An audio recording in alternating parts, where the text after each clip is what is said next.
Hollywood, it's the official On Air with Brandon J podcast. Here we go.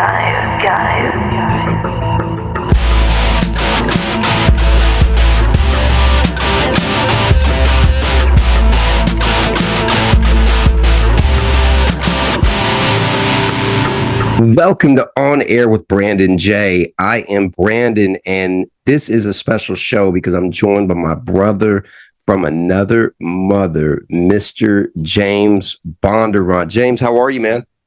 Doing good, Brandon. Appreciate you getting me on today. I had to ask you, how was watching the Clash? Because I know it was supposed to happen Sunday, but because of the weather and all the craziness in Los Angeles, they moved it to Saturday evening. Who won that race? Yeah, man, it was a great race. Denny Hamlin actually pulled it off, and you know, those that don't know about Denny Hamlin, not a huge fan of him as a personality, but as a driver, he's probably the best short track racer in the sport right now. So, James, I'm all about predictions, right? I'm always curious to see other people's perspective. What are your predictions for this season in NASCAR? Well, I'll tell you, this is the third year that they've run this new car, and they really are starting to figure out all the stuff, all the details with the team. So it's hard to pick one driver. I will tell you this. Ryan Blaney just came off a championship. He will probably be a contender this year. He will probably be a contender at the end of the season. Biggest thing, there's so much talent. The cars are so equal. I believe that there's going to be a lot of competitors that step up. We may have a lot of different winners this year. But at the end of the day, the guy that's going to win the championship in the NASCAR Cup Series may not be the most consistent driver. Maybe you're the most consistent driver of the year, but at the end of the year, those last few races, that's what's going to count. And it's going to come down to who is great at the right time. Hey, this sounds like a football prediction. I'm having a deja vu flashback here. Well, that's sports. It's American sports. You look at the NFL and NASCAR, that's about as American as it gets. I want you to elaborate on them because I know you're keeping up with all. You're in the mix, definitely. And, I just want you to share with our audience, if they're not really paying attention, there's just a lot coming in this year of 2024. Yeah, it's definitely a lot coming. It's, there's been a lot going on in auto racing in general. And the big thing in auto racing over the last, 5 years or so was, how do we make the sport more exciting and how do we make it closer racing? And so NASCAR has developed a car that's essentially a cookie cutter car for everyone. And so all the teams have the same car essentially now, and it comes down to setup. And then, of course, the engine manufacturers, you got Toyota, you got Ford, and you got Chevy. And in your opinion, and I know we have to be politically correct on this, but, in terms of manufacturers, do you think that Toyota has the upper edge? Is that why 2311 is using these guys? And I mean, even in the ARCA series, right? We know the winner of the last season was Jesse Love Jr. And, they were Team Toyota. So do you think Toyota's got an upper edge on these guys? Listen, Joe Gibbs has got a really strong program, and he's really the heartbeat of Toyota. Last year in 2023, Chevy had a small advantage on the other teams.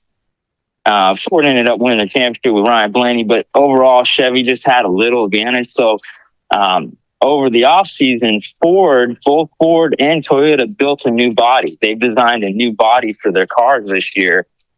And those Toyota bodies and that Ford, they're looking real good. They're looking strong. I think it's going to be a very competitive season this year with all the teams.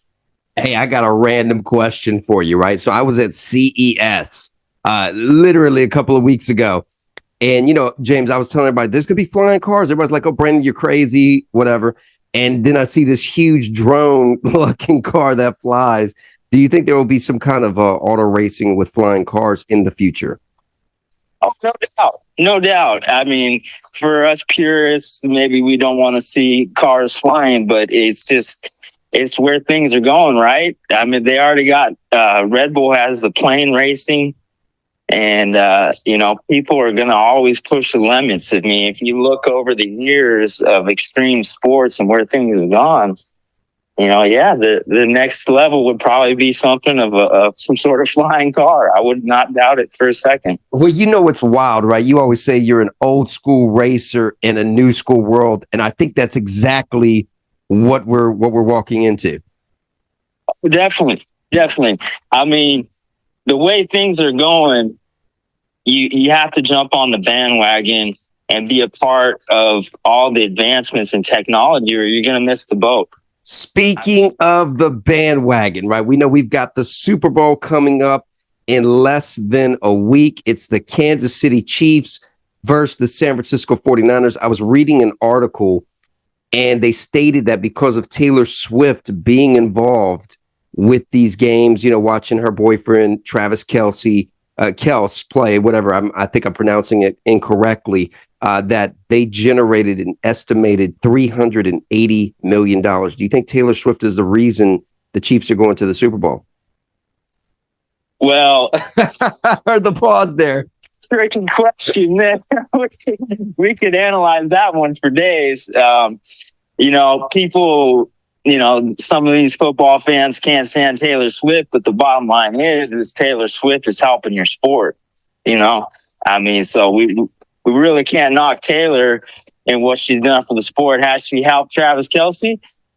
I mean, I would say he's definitely playing at some of the best level I've ever seen him play at least. He's not doing any worse than he was before. Hey, I think the Swifties are contributing to that.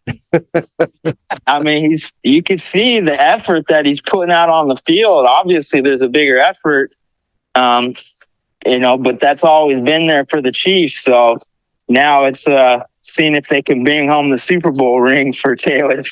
And sources are saying, James, that they're thinking that all of this publicity and exposure that Taylor is getting is that the NFL is gearing her up to be the halftime performer at next year's Super Bowl. Do you think that has anything to do with it? Or could that be a unique possibility?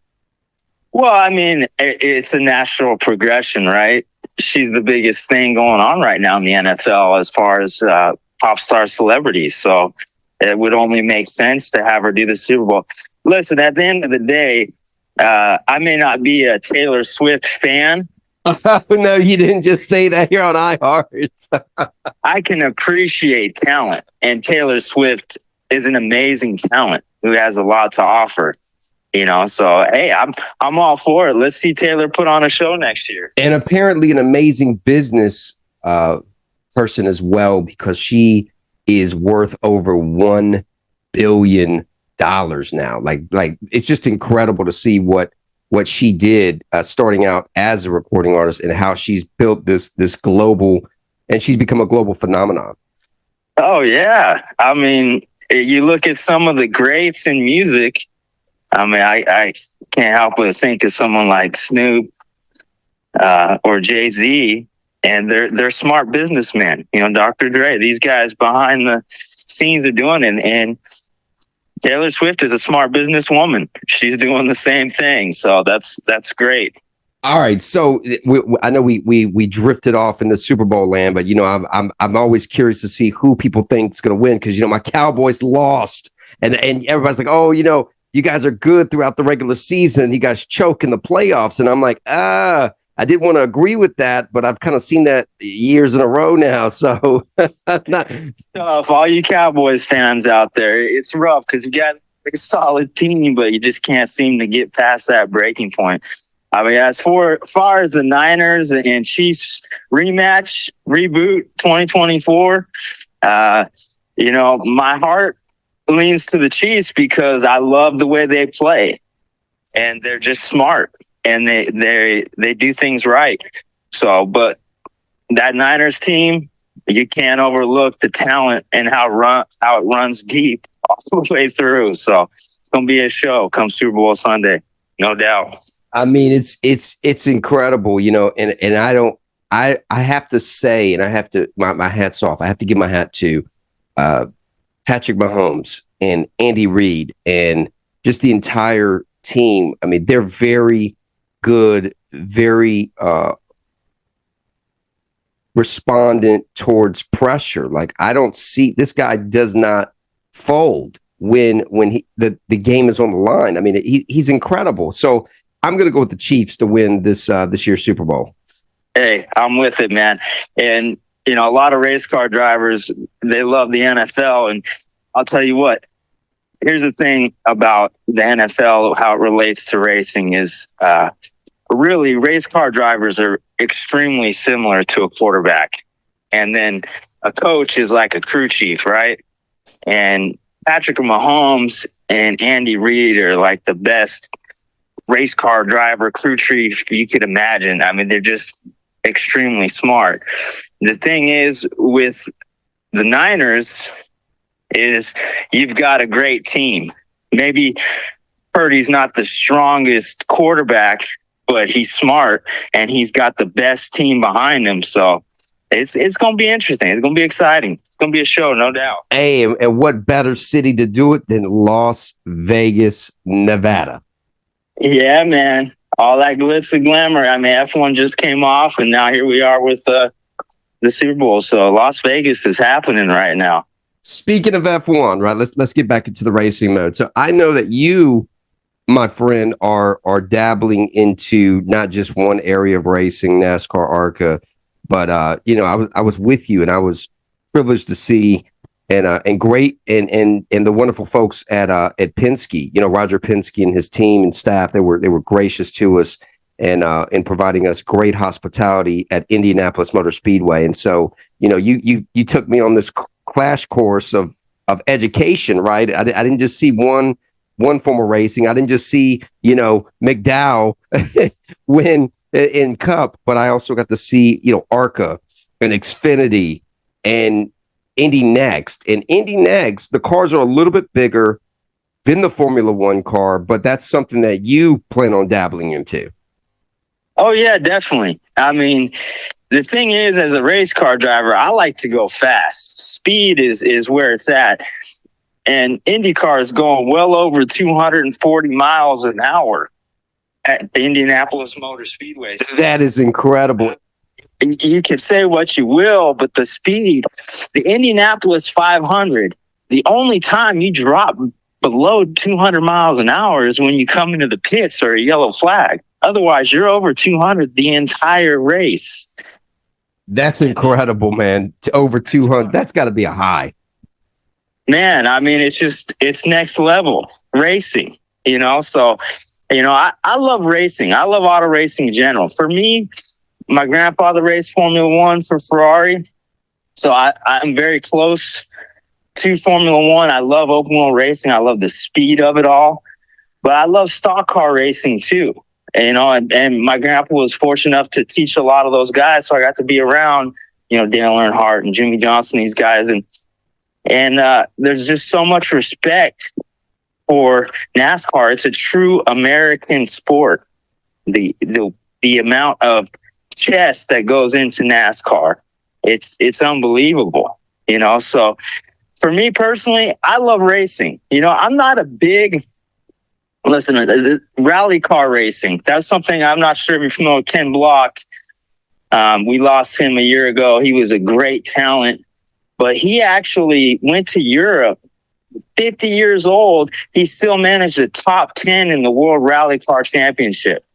And I could tell you this, those guys on the off-road, they're going well over 100 miles an hour on a tiny dirt road, blind corners, completely dependent on their navigator to get through the course, other than their own personal talent. So, I mean, I love rally car. I love it all. To me, racing is just fun. But we're in an exciting time here for auto racing because it's just exploding. I mean, you and I have talked about the entertainment side of things. And you look at the history of entertainment and auto racing. Sure, you had Steve McQueen. My grandfather taught Paul Newman and James Garner for the movie Grand Prix. And the 60s were a real illustrious time for entertainment auto racing. There was a long time in between there where there wasn't much. Days of Thunder comes out. That's a huge boost. I'll tell you what, race fans might not like to hear this, but Fast and the Furious, when that first original movie came out, it was a game changer for the auto industry. And at that point, it became a huge pivotal point for us, because now you got kids spending every last penny of their paycheck to buy bolt-on parts for their car. And yeah, that's wild. And speaking of Fast and the Furious, you were the guy. You were the guy, the bad guy behind the wheel in the world of drifting. And they actually flew you over to train the drivers in Tokyo Drift. When you shared that with me, I was like, whoa, it's such a small world. Well, 2003, I was fortunate enough to spend some time with the Japanese drifters. And drifting was already just huge in Japan. And interesting enough, the format of drifting is a top 16. And you go from 16 to 8 down to 4 until there's a last man standing. Well, a lot of people didn't connect the dots on this one. In 2003, drifting came to America. We saw it here in Japan. All the Japanese drivers come over to America, put on a show.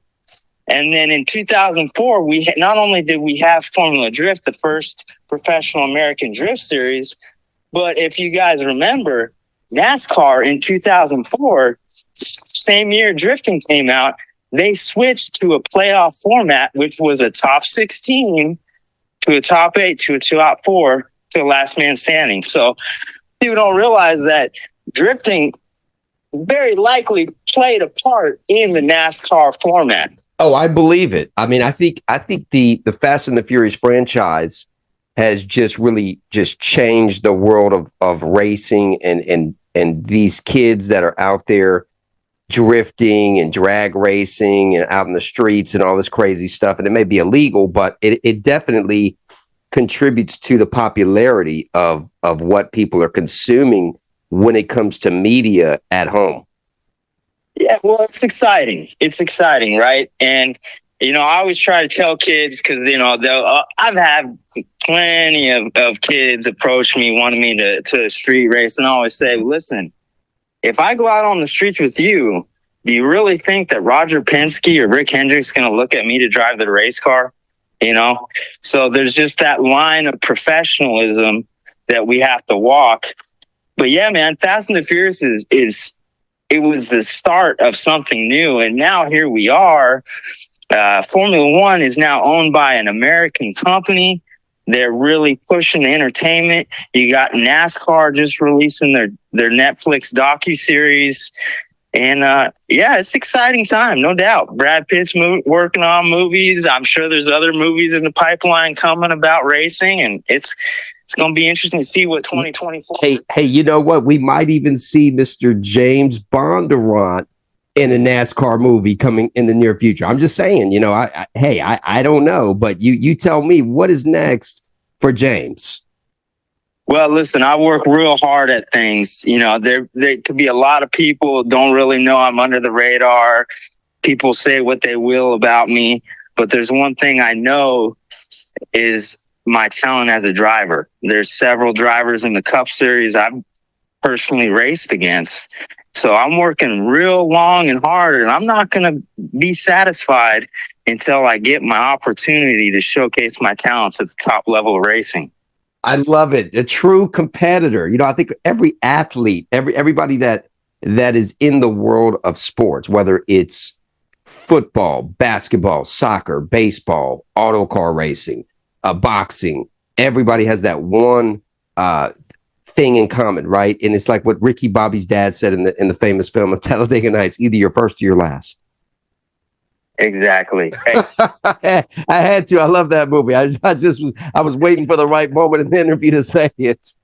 yeah, man, I love it. Well, it's about that drive. At the end of the day, what did Ricky Bobby have in the movie, right? He was driven.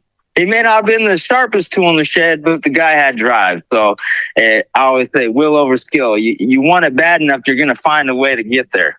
Well, it's all about your team. I mean, I think that goes with everything, right? In business, in sports. I mean, if you've got a great team behind you, you've got a great, in your world, right? You have a great crew chief, you have great auto mechanics, you have great infrastructure when it comes to the car, you got the right engines, you got all the right equipment, all of that, right, will determine how far you succeed and how far you go in the world of racing when it comes to points and things of that nature. 100%. I mean, I got my boy Frank. He was my crew chief for many years, and now he's working with Ferrari, working on all their tests. He's the only guy in the world that can hack into Ferrari's computer system. Oh man, I'm ready to get a Ferrari right now, James. Tell Frank to hook Brandon J up with the Ferrari. So yeah, man. I mean, the same thing goes with marketing. All of it. In racing, you've got to have every little detail, and there's a lot of race car drivers that may think they're a good mechanic, and they may not be bad, but at the end of the day, you need somebody there behind you to propel you to victory lane. Makes sense. Well, James, I know you can't really talk about a whole lot because I've tried to dig it out of you, and you're like, no, I can't really say a whole lot. I know you're in confidential discussions with various sponsors and various individuals, so definitely please keep us updated when your debut is going to take place very, very soon. Oh, I will. I appreciate it. At the end of the day, I love auto racing and I'm excited to get myself on the track, but I'm also excited to help build a solid future for the sport because there's just so much going on and there's a lot of opportunity out there. I mean, listen, folks, I'll tell you right now, get off the couch, get out there and get after your dreams. Because life's too short. There's too much going on, and if we don't go after it, we're gonna miss that opportunity. And with AI, with all this stuff coming out right now, there is just a massive amount of opportunity in the world. So speaking of AI, James, I got to share this with you. So at CES, right, there was a machine there with robots basically, and machine learning was integrated involved in AI, and based upon your mood walking up to the machine, it would mix a drink based upon your mood. Wow. Now, who's to say that AI is wrong, right? And so let's say you walk up and you're with your girlfriend or wife or whatever, and and AI reads her, and then she's like, I wasn't in a bad mood. What do you say to that? It's interesting, people can say what they will, but AI is here to stay. So you can either learn to use it for your advantage or miss the opportunity. And I'll leave you with this, right? will.i.am did a press conference with Yahoo Finance and will.i.am from Black Eyed Peas. And he was like, it's a shame how much capital has been invested into AI instead of human learning. Right, into the machines, because it's inevitable that they want to go this route. When I say they, being the major corporations like Apple and Tesla, and the list goes on. So, it will be interesting. But thank you so much for joining me today. I know that you are ready to see Daytona in action. We just had the Grammys. It's just been a very, very busy weekend this past weekend. So thank you so much for joining us. Well, thank you, Brandon. I appreciate it, man. I'm excited for the year, and I think there's a lot to come for everyone. It's going to be fun. James, where can we connect with you on Instagram? Bondurant Motorsports. That's my tagline there. So you could find me on Facebook, Instagram, and LinkedIn as well.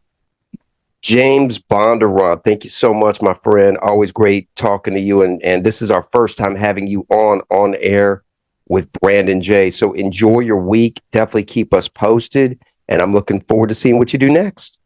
All right, Brandon. Thank you much. Appreciate you. Thank you, guys. This has been a special exclusive on Air with Brandon J. I'm Brandon. I will talk to you all on the next episode. Right after the break, we've got music from some of my favorites. We've got Brix with Moon. We've got Gio Franklin. We've got Alexis Marrero and others. Stay tuned.